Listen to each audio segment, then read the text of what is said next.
Okay. Hello. Hello. Hey, Okay, text 2 and 3. What do we got? Okay. Um, okay.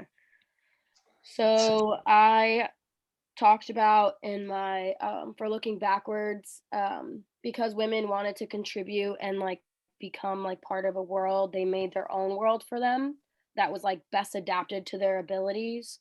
Mhm. Um, their jobs like from men were like different because women are to Dr. Leet, they're inferior in strength to men. So they're disqualified from like working in like industrial special ways.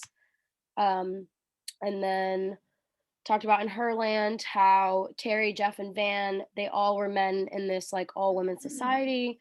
It talked a lot about like maternal pantheism and like Mother Earth and motherhood.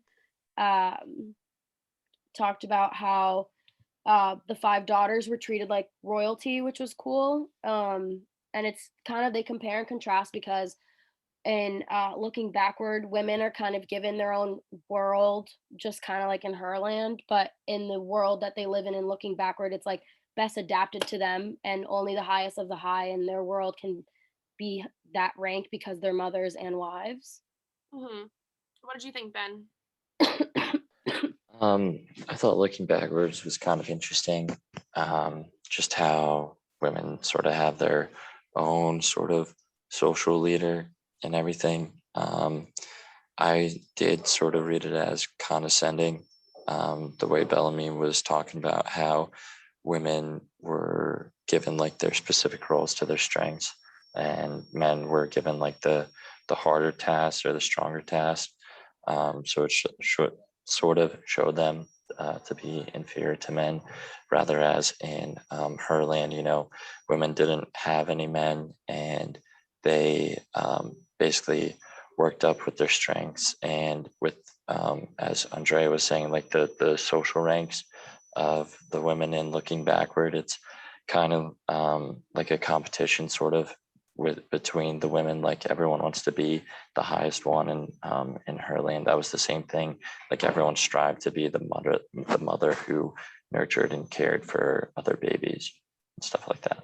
Yeah, I totally agree, like, with the point you were saying about Bellamy and it was being condescending. I just thought, like, a few of the points, like, especially the part, like, kinda like the separate but equal woman leader versus men leader and how the woman, like, gets voted in by, like, the right reasons and stuff, but just the fact that, like, women can't really do the same jobs as men, women can't really, like, they can't really be part of the same sort of government structure, they have to be kinda separate. Like, I just thought that was, like, I mean, in an ideal world, that's great because it, like, I guess, allows for more of an equal playing field, I guess, for like between the genders just by like physical capability.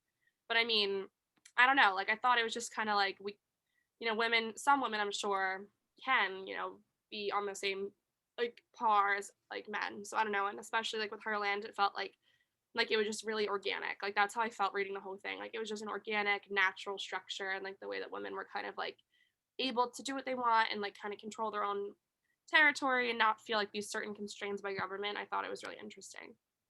Yeah, I also thought it was interesting that in her land there were no men, so they Hmm. didn't feel this need to like be something for a man, like become a wife or become a mother. They're already mothers, a lot of them.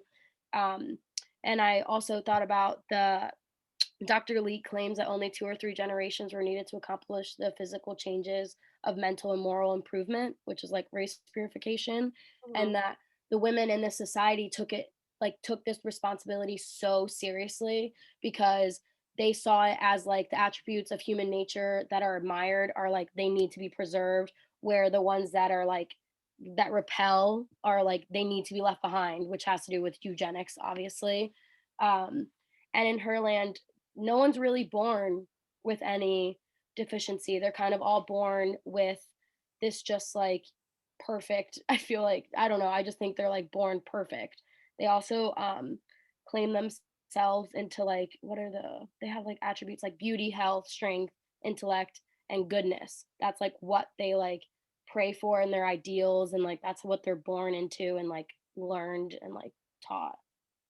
Well, and especially like I think that like the question that we can all ask ourselves is like even like going back to eugenics, like is are these institutional like structures, like men and women, like just because in her land they didn't have men to compare, like do you think that like the kind of the gender norms like are only formed because we have like we were born into the world where there was a comparison, like that's like kind of like the question, like with eugenics, like say we were all homogeneous and we were all the same, like obviously there wouldn't be a need to kind of like differentiate people and like that sort of stuff. Like it's more of like a theoretical question just to kind of ask after that. But what you were saying about like how Herland, like they didn't have men, so they didn't have that problem. Like I guess like we can kind of talk about like the institutions like themselves are made up because of like the differences.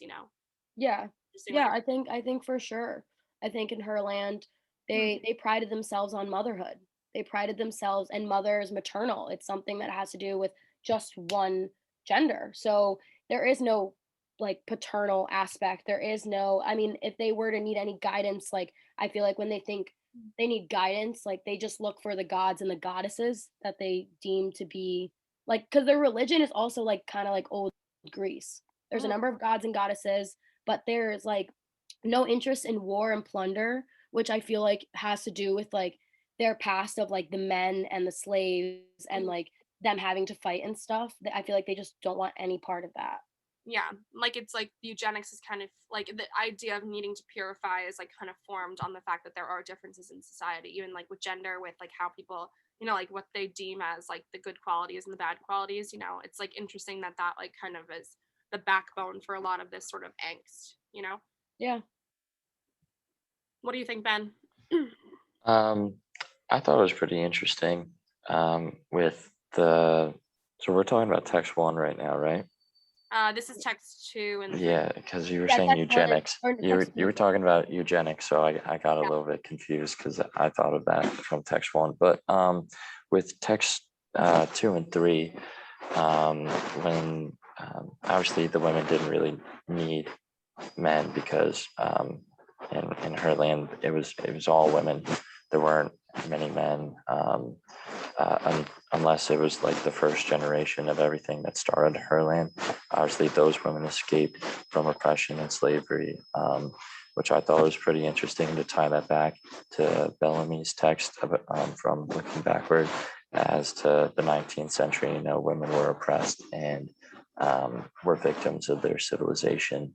And then another thing that I wanted to point out was um, in Bellamy's text, there's like they don't need to compare themselves to men anymore, um, which I thought was interesting because um, in it sort of felt inorganic a little bit because it was 19th century, like women were oppressed and then they were sort of put on this pedestal of uh, superiority in some ways. And then in her land, it was all organic. Like they didn't need to be compared to a man because they had themselves. Yeah. So, and then like in that form, like how would we kind of compare that back to text 1? Like how like you were talking about eugenics before, like how it was mentioned a little bit in her land. Would you want to expand on that more, Andrea? Yeah, sure. So in text one, we see like the history of eugenics and just how deep rooted it really was. Like they showed the map, and Connecticut was on the map, which was a little bit disgusting. But That was crazy. yeah, that was not fun. But they talk about like bad genetics, just like how like I mean, blue eyes could be seen as bad genetics, red hair, or like it's all about giving the best to your next generation. And they talked about, the immigrants coming in through Ellis Island and having to answer these questions. And if they did something wrong, then they were just sent back. They were just feeble minded. They just didn't matter. They couldn't contribute anything to society, so they needed to go. And in they also talked about like Adolf Hitler and how he used eugenics into like his little moment of history.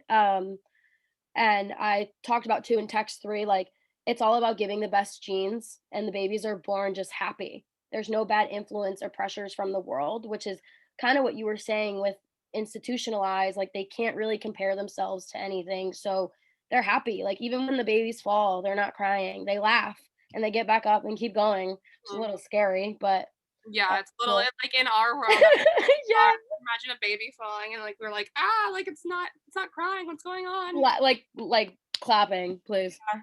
No.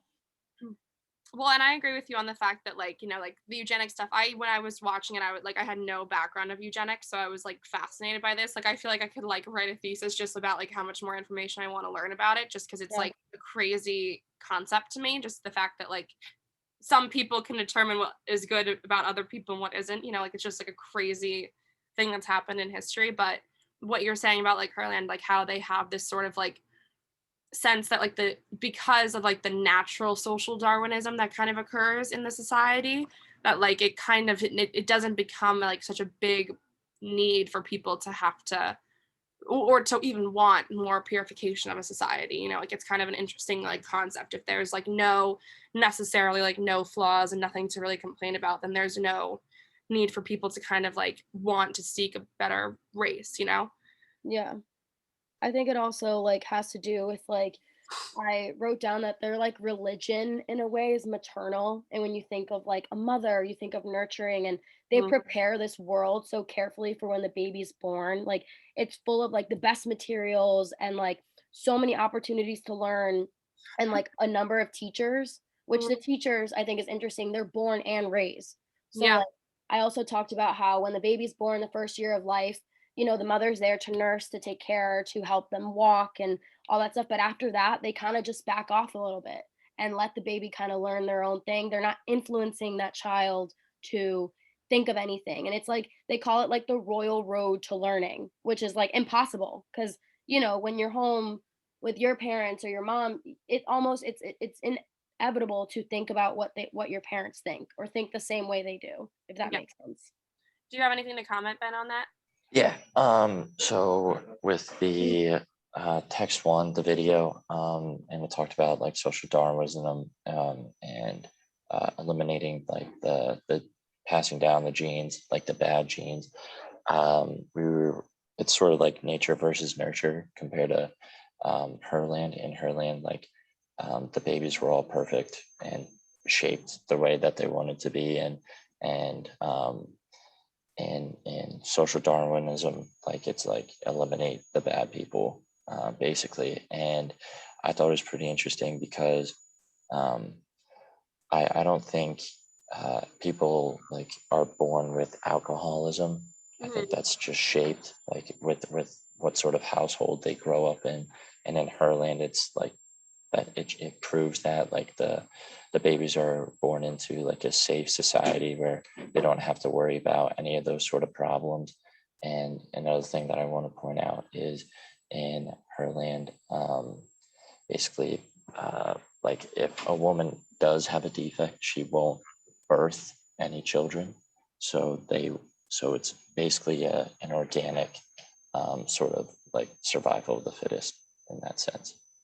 Mhm. Yeah, like the nature versus nurture comment is really like I feel like that too, like just the way that like it seemed like it was just like it like do you really like again, like kind of back with the institutional stuff, like do you really like are we born with these sort of like hierarchies in our mind or are we given them by society? Which is like kind of feel like how eugenics like it's like kind of like the backbone overarching question to me. It's like do we organically feel these things about other people? Like would we if we didn't live in this world?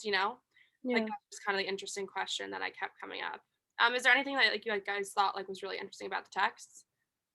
I talked about in chapter 6, when the men and the women, like I think it was Elidor, they were talking about angering these women would kind of be unwise because they function as a community, like as a nation. So to harm anyone is to risk having to take them all and anger them all because it made me think of my mom, like a mother, like Mama Bear, like it's a society of mothers. They all like rely on each other and they also talked about how they're not angry in their society. They celebrate each other and they have these parades for the children and they just like lift each other up. So to anger or hurt one of them is to anger them all. They're all related, like they're all sisters.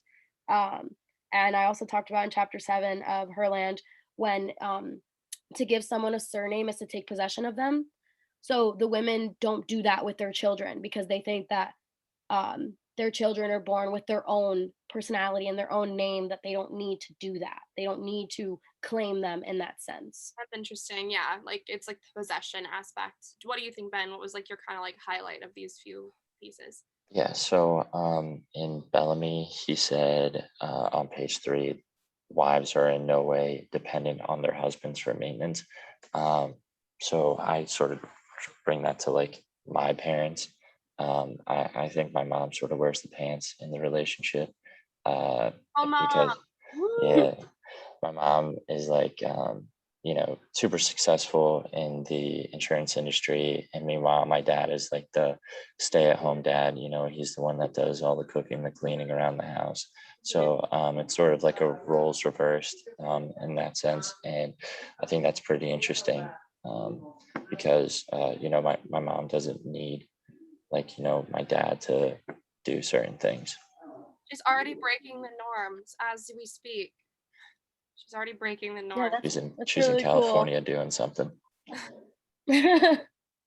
Like I think that like I especially just to kind of wrap up, like I thought that the Bellamy piece is really interesting because like I guess like like kind of like for the whole idea of utopia is like they all start out kind of like with the same sort of dream, like to have this ideal society. And I guess in my opinion, like the way that these things kind of fall apart is just the way that they're executed. Like there was an ideal world that women and men wouldn't have to be compared to each other and that they wouldn't need to have this sort of like ever present like comparison problem that I guess is like kind of it like in our world already. And that the fact like that it was kind of like occurring and I felt like it was a little condescending and a little like twisted that like men and women couldn't like kind of find a way to coexist. But it was like just the example of like an ideal world. But I really appreciate you guys hopping on and chatting about eugenics and feminism today. Yeah, that Yeah, was interesting. no problem. Bye.